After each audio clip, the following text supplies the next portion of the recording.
Hello guys, welcome back to another video. I cannot even tell you how excited I am to be sat down filming another camp related video. I feel like my last few videos have just been very Australia related. I have now left Australia, in case you don't follow me on Instagram and you don't know what has happened in my life recently. So I'm currently in Bali, so I do apologise if there's a bit of background noise. I've got the doors open so that I can let as much light in because this room's quite dark. But yeah, I'm currently in Bali, which is super exciting. I left Australia 2 days ago now. No, yeah, 2 days ago. It's Monday now. I left on Saturday and I'm so excited to be in Bali. I am here on my own at the moment, then my boyfriend gets here on Wednesday, which is super exciting.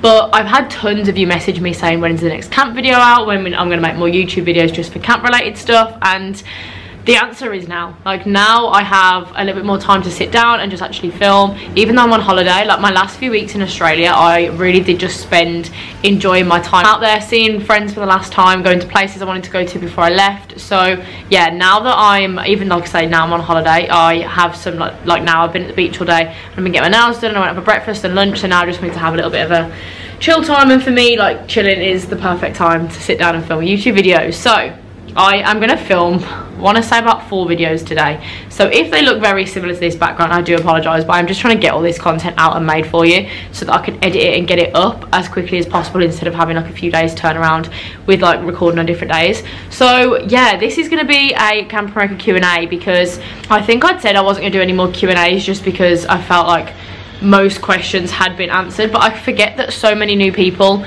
find my channel or find my videos and just have new questions to ask, that there's always, even if it's the same questions, there's always stuff to talk about.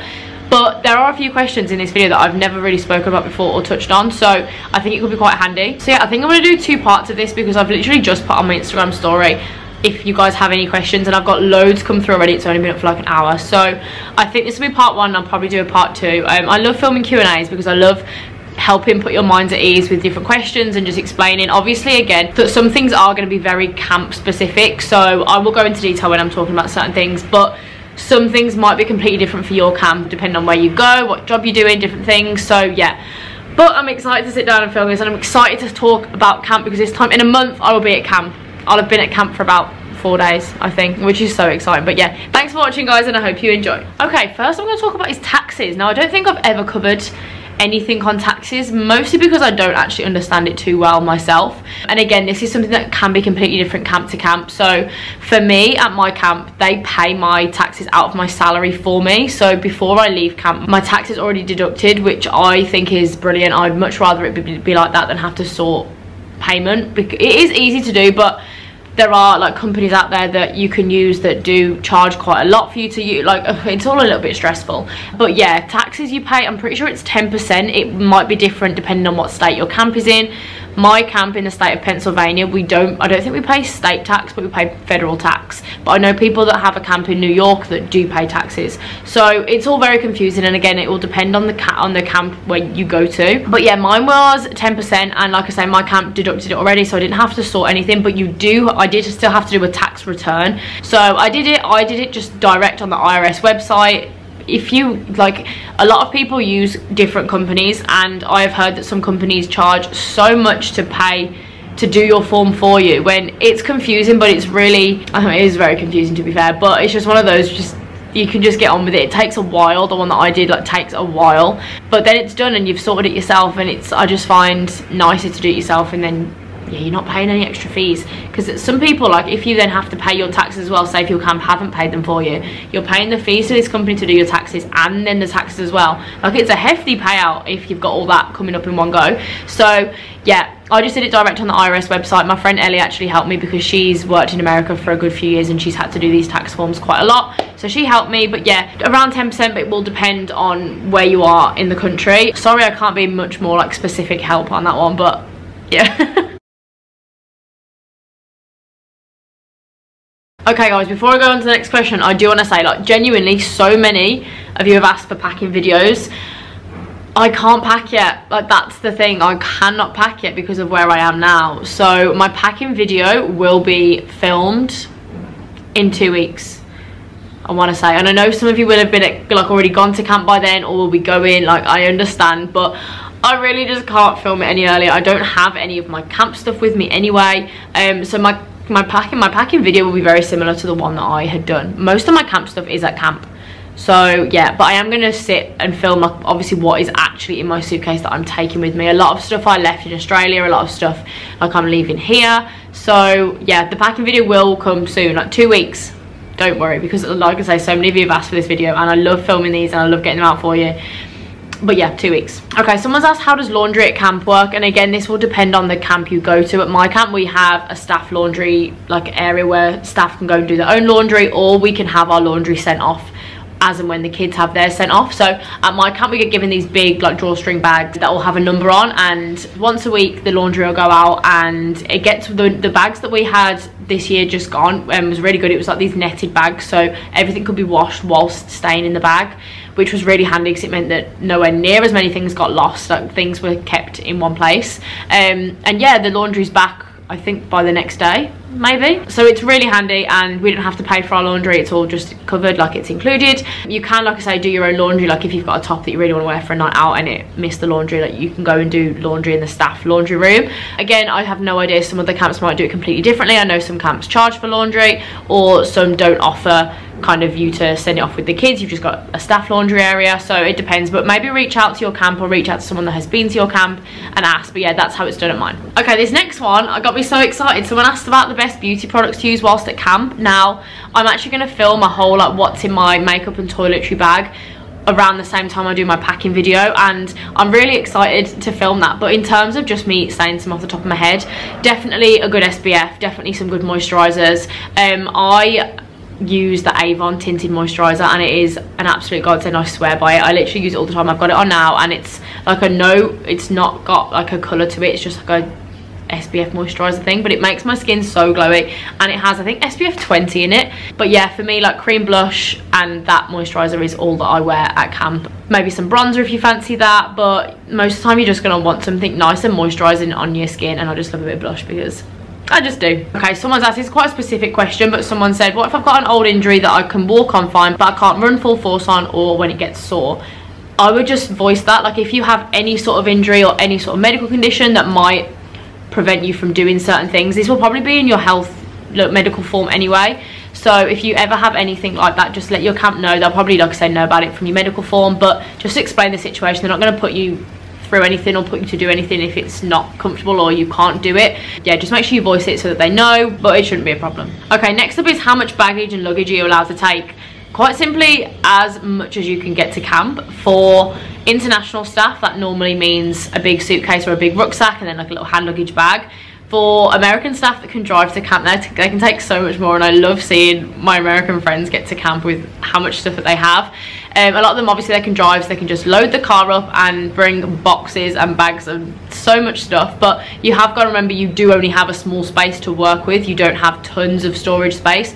Obviously, if these, like some people have cars, they can store it in there as well, which is obviously something that internationals don't have. But yeah, at my camp, I'll insert a picture of the bunks and kind of see the storage. The storage has changed for me every single year because different bunks have different setups. Like my second bunk had like a walk-in wardrobe kind of thing with like loads of cubby shelves and storage there, whereas my first year and last year didn't have that, so I just had shelves around the bunk. And normally, because at my camp, campsters are on the top bunks, you don't have under the bed storage because the kid that's underneath you has that under the bed storage. If there's obviously space as well, you can put stuff under the bed as well, but yeah, normally you're just working with a few shelves. So I wouldn't take a ridiculous amount just because you don't know how easily it can be to store. You don't know if you don't know what bunk you're in or what you're working with, but take as much as possible. Like I normally always will take a full suitcase with definitely more than 23 kilograms, but 23 would be my allowance normally, and then a 10 kilogram hand luggage bag. So yeah, whatever you can manage, but don't worry too much as well. Like you can buy stuff when you get out there. When you get to Walmart or Target, you can buy so much stuff when you get to America, so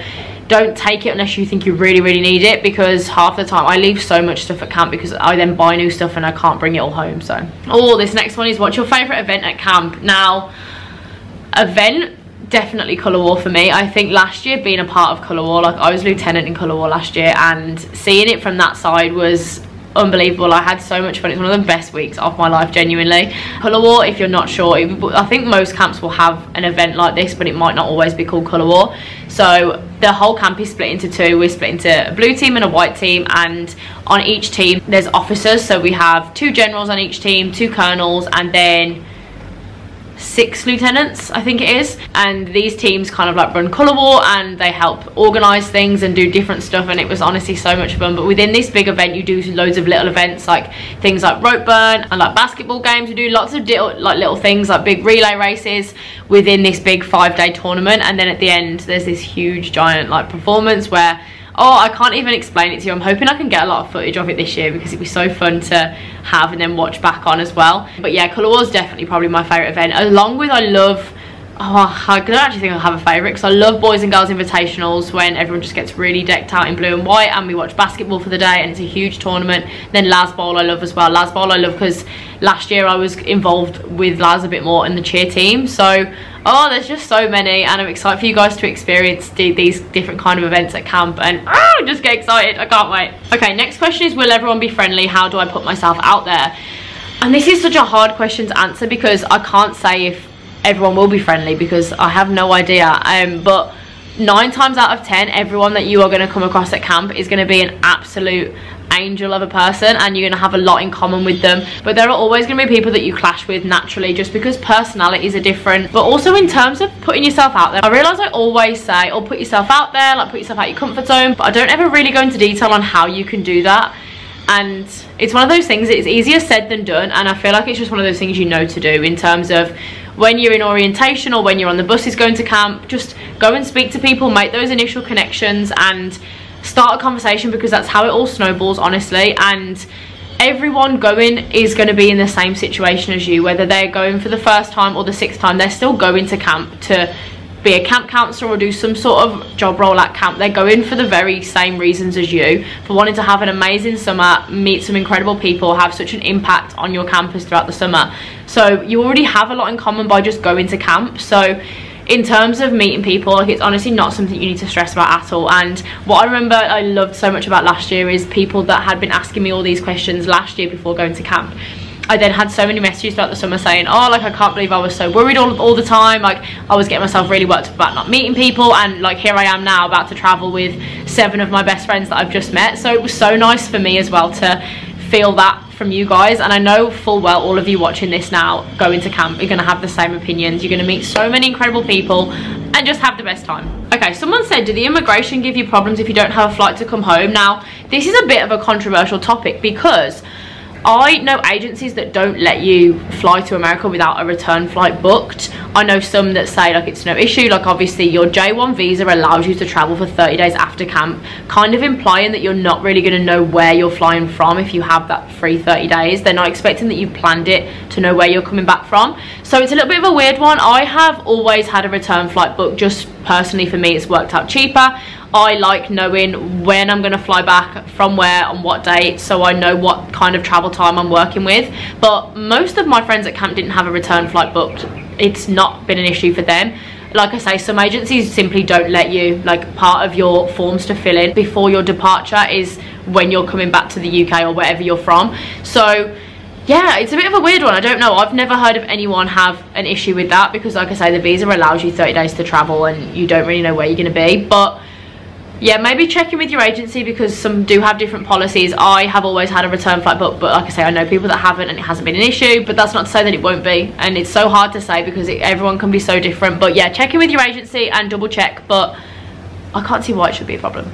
But I don't know. Okay, someone else said, do you recommend Mint Mobile or is there no service at all in the camp? Now, I use my UK SIM card. My UK SIM card that I have is a travel SIM card and I can use it all over the world. It doesn't cost me any extra. It just comes out of my normal allowance. I've had this SIM card for years now. They don't do the same deal that I'm currently on. But I know so many people that use Mint Mobile or people that just go to Walmart or Target and buy a pay-as-you-go top-up SIM. Realistically, I wouldn't say, like, if I didn't have a SIM card that already worked, I probably wouldn't get a SIM card whilst I was at camp.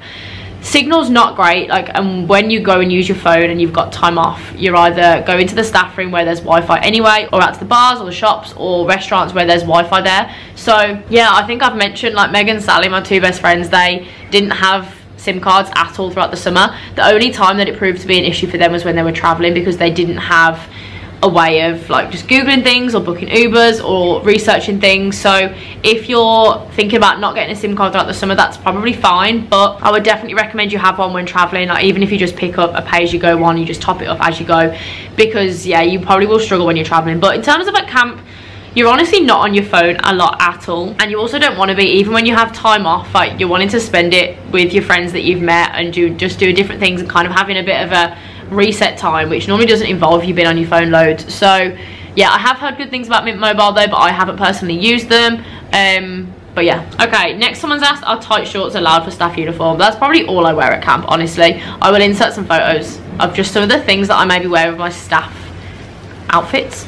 9 times out of 10 they're cycling shorts or little like short tight shorts. For me, that's what I'm most comfortable in, and that's never been a problem for me. Obviously, if they're ridiculously short and they're like showing my entire bum, I probably wouldn't be able to wear them. Well, I definitely wouldn't be able to wear them. So yeah, maybe ask your camp if they have like a uniform policy, or if they have certain things you have to wear. But we're kind of given full reign with uniform, which is really nice. We get given our staff shirts, but then we can wear like leggings, joggers, anything on the bottom. We can also customize our staff shirts as well. You can cut them, tie-dye them, obviously within reason. Don't make something really low cut or really cropped, but it's all stuff that you guys would know anyway. But yeah, it's nice that you're not all kind of having to wear like a white t-shirt and a black pair of shorts. Like, you can kind of mix it up, you can wear whatever, which is nice, and I like that. But yeah, at my camp anyway, tight shorts are allowed. Some camps might be different. Okay, someone's asked backpack over suitcase for your main checked luggage. Now, I feel like this is the question of the summer. For me, it's always been a suitcase. I have so many people message me and ask me this question. Suitcases for at camp and for traveling America is just way easier than a backpack. If I was backpacking around Southeast Asia, I would 100% take a rucksack, just because, like, even been out in Bali now, wheeling a suitcase around is an absolute pain. Like, it's such a faff. So these kind of places, I would definitely opt for a backpack, but around America, suitcases are absolutely fine, and I actually feel like they're more convenient than a rucksack. But that's just my opinion. I know people that have taken backpacks and absolutely love them, so whatever you feel is best for you, but suitcase for me. Okay, last question I'm going to put in this part, and then I think I'm going to go on and film a part 2. But this last one is it easy to get into the camp of your choice being a general counsellor? Now, this again is hard to say, because it all depends on when you're applying, how you're applying, whether you go with an agency, different things. 9 times out of 10, if you're ahead of the game and if you're applying between, say, September and December, you have a very good chance of getting your top pick of a camp if you're on the ball with applications. Now, you can apply direct to camps. You can send applications out and you can apply that way. You can also let your agency apply for you, because not everyone has an actual specific camp they want to go to. I think now what's nice is a lot of people have posted on social media their experiences with camps, and I love that, because it gives people an idea of what a camp can actually be like. I think that's a big thing. Like, people are seeing stuff on socials and seeing a camp and like, right, that's where I want to go, like that's the only one.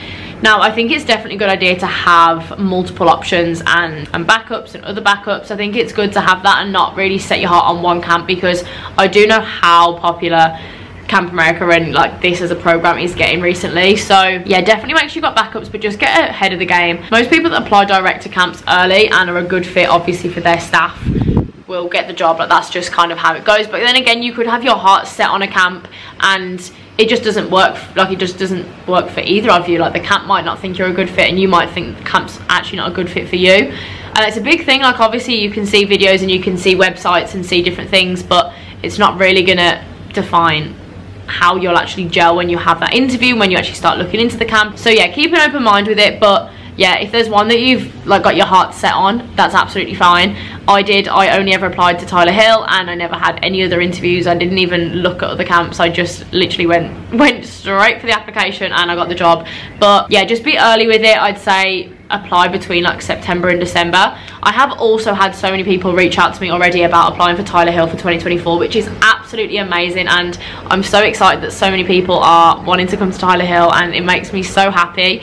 But if you are thinking of applying to Tyler Hill, please like hold off until recruitment season. Like, we have had applications already for 2024, which is nuts, and it's so nice to see that people are so organized. But yeah, most camps applications will not open before September. Some don't open till January. So if you are thinking of applying, hold off until then, when obviously after this summer is out the way and like kind of completed, and reach out to me. Like, I am going to help with recruitment. So if you are wanting to come to Tyler Hill and you're excited about 2024, which again, like I say, is so exciting that people are looking that far in advance. I love it. Yeah, drop me a message around August, September time and I can try and help set some stuff up, because like I say, I've been helping with recruitment this past year and I've absolutely loved it. Like, I've loved speaking to a lot of you guys. I've loved just giving advice in terms of camps. Like, some people have applied and have had a pre-screen interview with me, but I've been able to point them in different directions and different things. So yeah, it's exciting, guys. I can't actually believe that camp is so soon, but I'm going to stop rambling because I think this has been quite a long video already. But I am going to go on to film part 2, and I've got some other videos to film, which is really exciting. I love just sitting down chatting, and I have missed it a lot, and I've missed you guys, and I've missed just talking about camp. This gets me so excited. But the countdown is officially on. I think it's 27 days to go to camp, which is crazy, but I'm so excited. So yeah, if you have any questions at all, or I haven't answered anything properly, or you want some more info on things, please just leave something down below or drop me a message, and I'll be sure to get back to each and every one of you as soon as possible. But yeah, thank you for watching, guys, and I'll see you in the next video.